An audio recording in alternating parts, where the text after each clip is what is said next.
What's up, Slack fam? So this is the knees over toes protocol for like entry level beginner people. This is like I think they call it zero. It's like the scalable. It's all infinitely scalable. This is the like the starting point for people in knee pain or looking to maybe even prevent knee pain. I used this about a year and a half ago, 2 years ago, when I was having some knee pain, and in a few weeks, maybe 5 weeks, everything was very much better. And then, just like my nature, I forgot about continuing with the prehab, and now I'm back in knee pain. It started with this knee.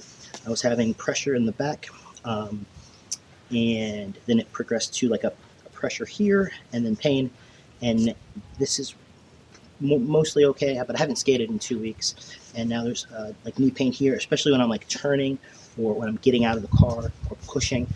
Compression and like steps don't seem to bother it, like jumps, but a lot of twisting does. So I'll roll on a bunch of screenshots where you can see the protocol, but this is educational only, obviously. This is, it's like a $50 a month program. So if I'm getting help from it, I want to help you guys so you can have the program for free, because I don't think we should gatekeep this kind of stuff. If I had a big cake, I would give everybody a slice, no matter how much I paid for it, right? Okay, so that being said, we'll get started. And I'm going to put every exercise, the full sort of walkthrough, and I'll put the screenshots of the written format, and I'll perform all the exercises, and I'll speed up all of the repetitive things. So this program is broken down into 5 days with 3 primary days, which are your actual rehab exercises, and 2 accessory days, which is like mobility and upper body stuff. So Monday, Wednesday, and Friday are the big days. Tuesday, Thursday are the accessory days. It's dead simple. So it starts with the tibialis raise. All right, this is Mike from the future. I recorded this in March. This is now end of July. The next slide will be a screenshot of all of the exercises. You can read that, screenshot it yourself, and Google how to do all this shit. This video is 30 minutes long, so if you don't want to watch the rest of me demonstrating the exercise, I totally understand that. I'm about 20 pounds heavier in those videos than I am now, and my back and my knees feel fucking great right now. Been skating a lot, so this shit does work. But if you don't want to watch the rest of the video, you just want to see what the exercises are and see the rep schemes, then look at the next slide. If that's whatever, then keep watching. I demonstrate the exercises, I talk about the philosophy behind them all, etc. So, okay, continue. So it starts with the tibialis raise. Your back's against the wall. Your feet are as far out as comfortable. If you're close, that makes it easier. And if you're further away, that makes it more difficult. Please forgive any wind noise or dog or child noises. So this is 25 reps. All the rep schemes are meant to be done unbroken. If that's how you know you're progressing. If you can only get through 12 if the rep scheme calls for 25 and you can only get through 12, go ahead and break them up into smaller sets. But the goal is unbroken 25. So 25 of this year. Pushing through your heels. Wearing shoes is good on this one because it gives you a pivot point. It's harder to make this pivot when you're barefoot. So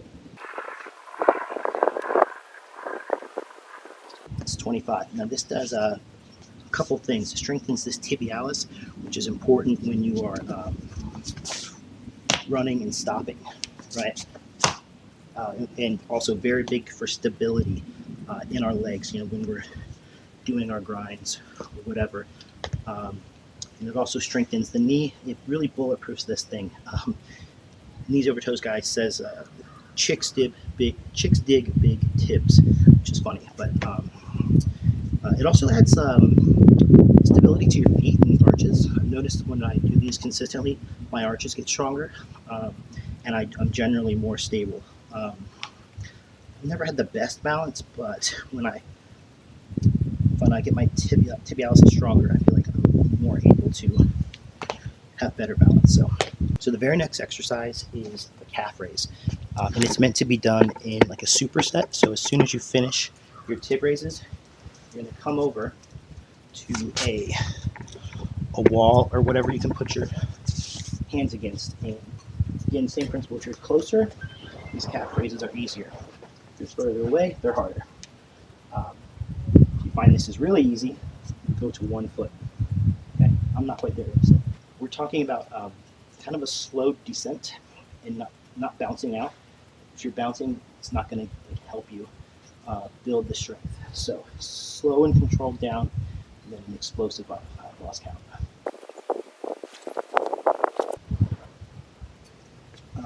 As you can probably tell, I've got really big calves, and that's helpful in some regard, but it's a lot of muscle mass to manage, and I used to, and I still do, like, get really wicked calf cramps.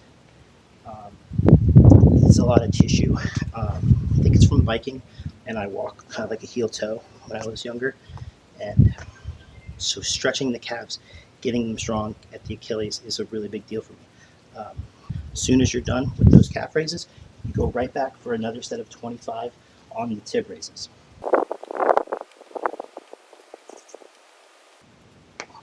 The idea is to superset these to get blood flow to the legs. The very next exercise is called the knee over toe calf raise.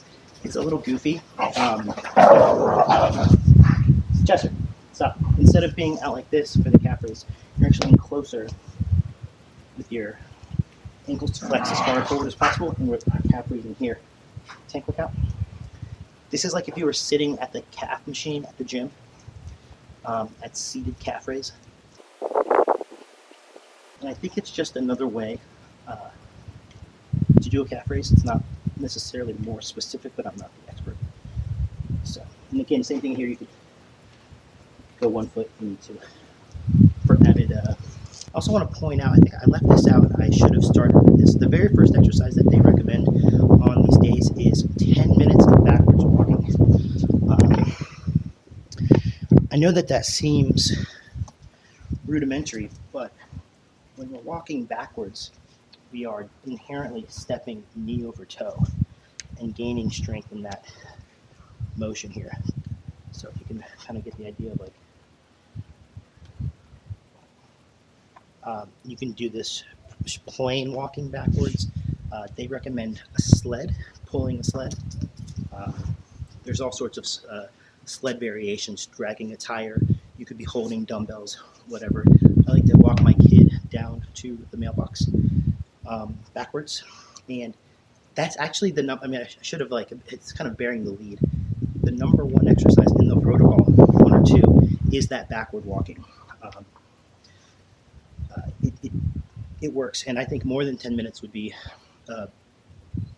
you shouldn't limit yourself to just 10 minutes a day, but very effective backward walking. I'm not going to show you 10 minutes of backward walking.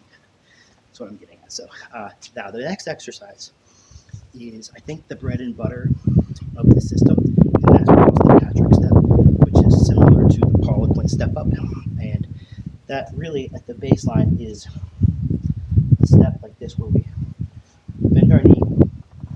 It's like a quarter pistol squat almost, as far out as we can reach. 1, 2. As you go along, you can progress.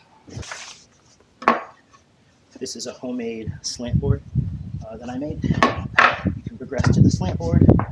This is a little slippery on here, but elevates this heel to do those. Same for if you were standing on a weight, or you can see here, there's a little bit of a drop off.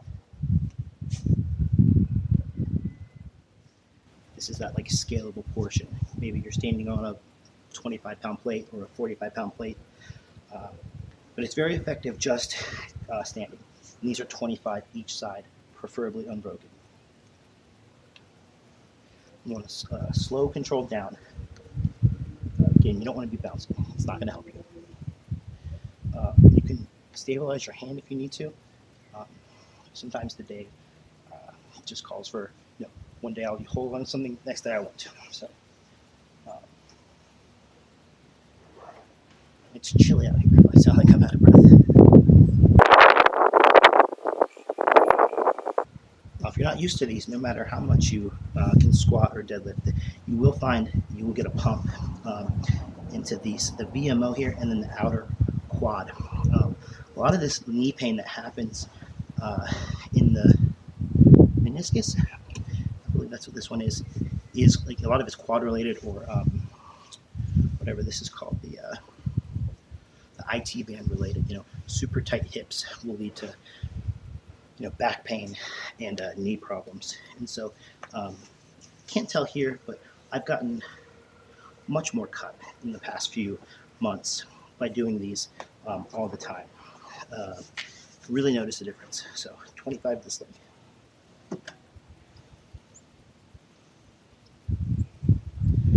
As you get better, you can go further out, where that's where the elevation comes in. You're stepping off the elevation. Picture being on top of a box like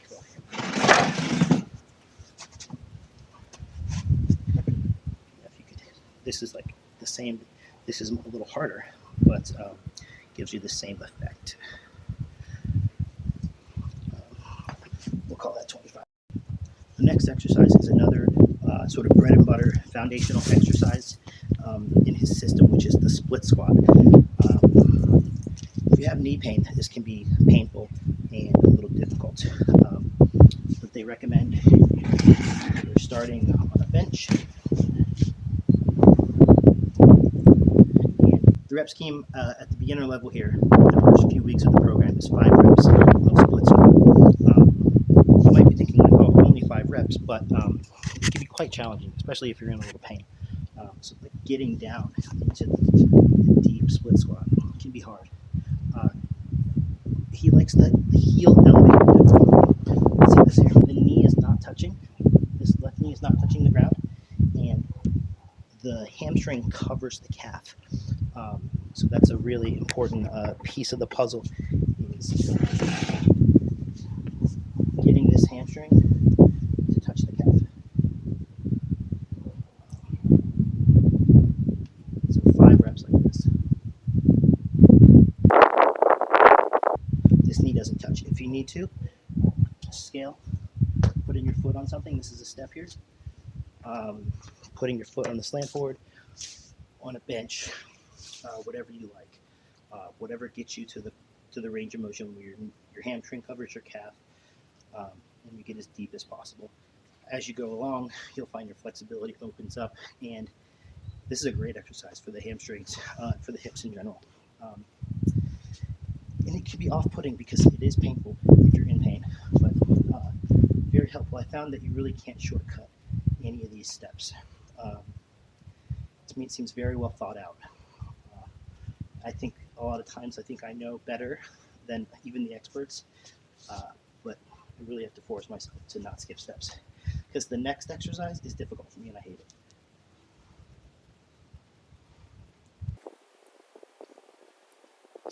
When I first started doing these deep lunges, it was really difficult, and like just 5 reps, I could like feel it the next day. So the next 3 exercises are also a supersetted exercise. It's 20 or 30 reps of elephant walk, 20 seconds of L sit, and I believe 1 minute of couch stretch. So the elephant walk is, I think, by far the most difficult piece of the entire program. And if you look at, like, if you just Google knees over toes, Reddit, or couch stretch, knees over toes, you'll see tons of people on Reddit or anywhere saying that the elephant walk is very difficult because it's a hamstring flexibility thing. He says you can scale putting your hands on any kind of object, or even on the ground, and essentially we are straightening our legs. And so I can barely bend to it, and it hurts. It's a hard stretch to straighten. So I just hit the 30 here, and this is really hard. And I've seen reports of people that saying that even after like quite a while on this program, 6 months, that this is still really difficult for them. So this is one of the things that my initial run through I skipped because it was painful and frustrating. So I feel like if I can't win immediately, I don't want to play. Maybe you can relate to that, but it feels important. And then tight hamstrings, tight quads, leads to back pain. And guess what? I have tons of back pain all the time. And I just really be proactive with this sort of exercise regimen to stay out of back pain. I'm gonna call that 30. Back to the L set. Also, lots of ways to scale this. Hands forward, hands back, whatever, how you want your legs to go. Some people can go higher, some can go lower. 20 seconds on this, and in the app that they provide, there's a timer built in. You can just count. And this is hard for me too. That's tough. My core strength is not that good, and my flexibility is terrible. So doing that is tough. The next one is the couch stretch. They call it the couch stretch because it's meant to be done effectively on the couch. Picture this is the cushion of the couch. This is the back of the couch. This foot ends up wedged up against the back, and then this foot would be on the floor of the living room. I can take you inside later and I'll show you, but I'll modify it here. Use a thick pad because your knee goes right to the ground. So this is the couch stretch. You really feel it here in upper quad, whatever this is called. When I'm here for the minute, I like to sort of sit with it, move about, so I can really sort of floss and get those tissues going. We've all been there where you'll sit in a deep stretch and then you'll get up and you'll feel kind of worse than before. I think that's where the movement comes in. Instead of static stretches, we make them dynamic, and we're getting the blood flow plus the benefit of the stretch. Call that a minute. We switch. In a perfect world, we can be flexing our glutes here, but it's sort of hard to activate if you're immobile and tight and then weak in these specific areas. So I'm trying to flex my glutes. All right, we'll call it. So that's a minute of the couch stretch, and then elephant walks, L sit, and couch stretch. We do that again as a superset, so that's done twice. So let's just imagine that I've done that twice, and I'll do the rest off camera. You know what? I'll do the elephant walk now because I hate it so much, and I don't want to appear like I'm cheating. So it's very hard to get this leg straight.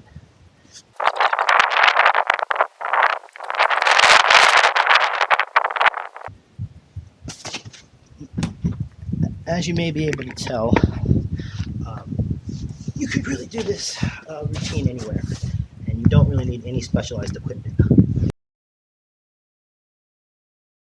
There are things you can purchase, like they'll sell you a slant board. You can make one out of scrap wood very easily. You can. They make a tibialis bar for that tib raise we did at the beginning, only seated with like a weight on the end, which is cool. I made one out of PVC. I'll try to find a picture of it. But it's not necessary. The basic stuff is good enough, I believe. And I hope you guys get value out of this. As we get older as skaters, the aches and pains just pile up, which is why I really appreciate Ben Magaziner doing the skate mobility. A lot of the stuff he uses comes directly from Ben Patrick, kneesovertoes guy, which is fine. I don't think Ben pretends that the information is his own. Another good resource is Kelly Starrett, who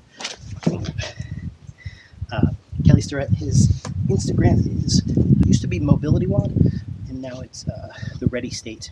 They have a new book coming out. It's supposed to be fantastic. But Kelly Starrett is a doctor of PT who was in the CrossFit space for like the past 15 years, really helping those athletes achieve better range of motion and better body mechanics, etc. And I think it's true. If we talk about it with Jeremy and Lawrence, these guys that go out of their way to do yoga at night or whatever, we have to stay on top of our stuff. Otherwise, use it or lose it. It's very true in the physical space here. I feel like I sound like I'm nervous, but I'm just cold. Like, I'm going to be 40 42 this year, and I feel like I'm in okay shape, but I need to step it up to maintain, one, keep up with my 4-year-old, and two, like maintain the health and the lifestyle for, like, you know, the extracurriculars like jiu-jitsu or skating that I want to do. I can't do it when I'm in pain or out of shape. And so being proactive here, especially at our age, is very important. If for some reason you're only going to do a couple of the exercises, I really recommend the tibialis raise. It seems so basic, but getting the front of your shin strong is, I think, super important. That, and then the Patrick step up, which is this kind of thing. It's essentially just a quarter pistol squat. If you could do a full pistol like Josh Acosta, then go on. But I don't think it's necessary to rehab the knee. Ben Patrick also does a version where he's up on his toe here, elevated. So you can see my heels off the ground. But I don't know if that's super important. That's like a nice accessory to have. The slant board is also good because you can get these deep calf stretches. The slant board is good for the step up. Mine's a little slick, and these shoes are pretty slick, so it's hard to get a grip here, but I usually do this barefoot. But yeah, also the slant board is great for if you don't have full mobility in your hips, so you can't really do a full squat. The slant board or just elevating your hips in general, I think, are super helpful. Watch, I'll show you another. Just two 1-inch weights. Even books. I'll use books in the house. If I'm in the house without any of this equipment, I'll just get some books and I'll prop my heels up and just get real deep into this stretch. Ben Magaziner did, I think, a whole month of deep squat. Was that January? Getting your hips opened up, really pushing out, pushing your knees out. You might have heard, like, when people are squatting, they say knees out. What they mean is knees not in. When you're squatting with a heavy load on your back,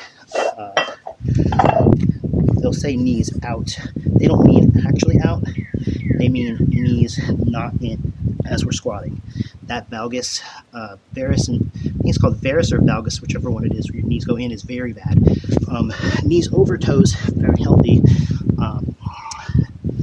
But yeah, knees internally pushing is a recipe for disaster. So, and you can do this just you got an extra spare minute, squat down there, and even if you don't have full range, which I typically don't, but you can get here, and I like to just kind of settle into it, get the hips open, and then eventually, a few minutes later, you'll find I've got my heels down. Now my back is not as upright as I'd like it to be. That's largely biomechanical. I've got long femurs and I've got a short torso, so it's going to be harder for me to keep a very upright posture in a deep squat, but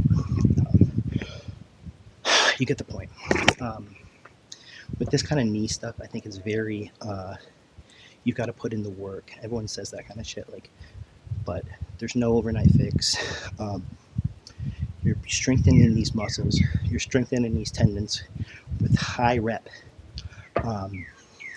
This is high rep work that brings the synovial fluid in the blood into the joints. So, if you can do other things to speed your progress, like eating foods that don't cause you inflammation, less sugar, maybe cutting carbs,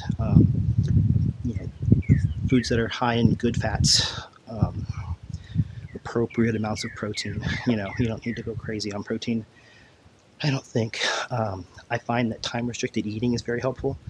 I intermittent fast, so if I stop eating at 10 p.m., I won't have my next meal till like 11 or 12 the next day. I find that I feel much better when I'm not constantly eating and my stomach's not constantly digesting food. part of it, yeah, keeping your blood sugar like in check by not eating all the time. But yeah, that's another topic for another day. I cut off at the end there, but I was trying to say I do a lot of, besides the accessories that are listed in the Knees Over Toes program, the other thing that I do quite a bit is the good morning. It's one of the things that makes my back feel much better. If I don't do my good mornings for like several months or several weeks, I'll start to have back pain during everyday things. And so just this straight as possible legs, right? Squeezing your glutes at the top. And I'll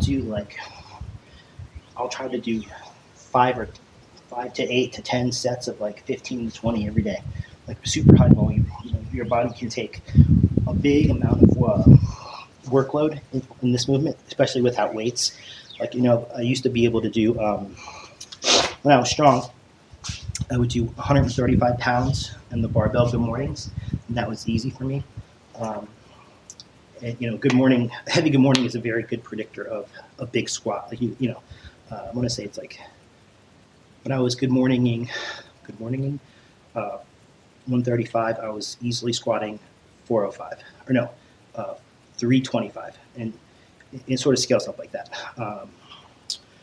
That's sort of relevant. So high rep good mornings, I do quite a bit to really be proactive about keeping my low back out of pain. And sometimes I'll do it with a broomstick, picture a broomstick to mimic the deadlift, or on my back to mimic the good morning. That's one of the only things that has helped my low back issues. I have some slip discs or bulging disc, whatever it is, from some trauma that I'd gotten in the past,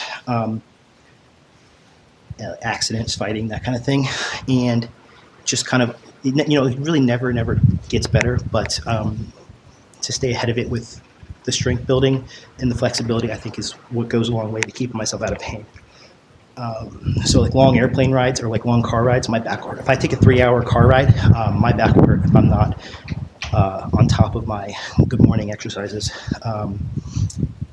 for the spinal erectors and strong glutes. Strong glutes, I think, are really, really important. A lot of athletes are quad dominant. Only in the past couple of years have you seen like fitness chicks like focusing on the glutes, I think primarily for aesthetic reasons, but they are focusing on glutes, and you'll see people that have very strong quads and almost no hamstrings and glutes, and they'll have bad posture, you'll have back pain. And so like the glute and the hamstring are really, I think, in my opinion, very important for core stability and that kind of thing. So I'm not an expert, right? I am slightly autistic, and I have really good high level of ADHD, which makes me very curious and obsessive. And so I'll find a topic like this, and I'll obsess over it, and I'll learn everything I can. And I am very happy to share the information with everybody. The Knees Over Toes program is $50 a month, so that's not cheap. But the good thing is the program is sort of the same forever, right? They're not adding new exercises. So, buy once, cry once, right? So, 2 or 3 months from now, I'll just screenshot all the exercises and I'll just continue to do them without paying. The good thing about the program, though, when you buy it from them, is you get free coaching. So every exercise, you send in a video of your last 3 reps, and a real life coach reviews those reps, and they'll give you feedback. And so that's the difference. Like, if I give you the program, sure, that's great. But when you pay for the program, you can get real-time coaching. They have like 50 or 60, maybe more than that, coaches, and they just review all the reps you send in. So for the tib raises or whatever, you'll send in a video of your last few reps, and they'll say, oh, try to get your leg straighter here, move your foot this way, or, oh, that looks really good, keep it up. So the coaching aspect is important, because if your form is not right, you're not getting the feedback that you need. So that's why this video is more so educational instead of, like I'm not the coach, but I'll give you the information, and then if you want to run from there, perfect. If you don't, also perfect. There's tons of information. I forget who I was talking to in the Slack. They said, yeah, there's a ton of information about Knees Over Toes, Ben Patrick Knees Over Toes, but it's not really concise. I think they do that on purpose. He gives out a lot of info, but it's not specific for like an actual. You can't take really what he gives you and put that into a comprehensive program. That's why getting the video or getting the screenshot of the list of exercises with the rep scheme is, like, I think, important. So anyways, if you like this, I'm glad. I'm here to help. Hit me up if you have any questions, of course, and hopefully I'll see you at the skate park.